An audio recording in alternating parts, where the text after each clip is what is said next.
हुजूर अलैहिस्सलातु वस्सलाम की आमद पाक के हवाले से मुसलमानों के जज्बात ज़ाहिर है कि वो पैमाना सब्र लबरेज हो जाता है।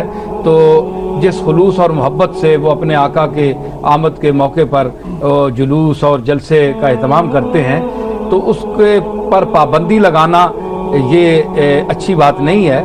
बल्कि आका अलैहिस्सलातु वस्सलाम के आमद शरीफ के इस मौके पर अगर हम दूसरे ममालिक में मसलन पेरिस में, यूरोप ममालिक में, जहाँ भी हैं, अगर मुसलमान भाई इकट्ठे होकर पुरअमन तरीके से जुलूस निकालते हैं, तो यहाँ की जो कौमें हैं अपने त्योहारों में भी तो वो करते हैं ना सब कुछ।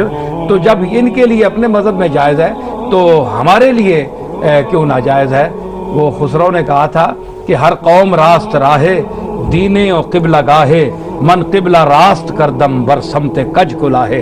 तो हर कौम का अपना तरीका है, हम भी अपने आका के मानने वाले हैं, हमारे भी उनकी बारगाह में पुरअमन एक हाज़िरी होनी चाहिए।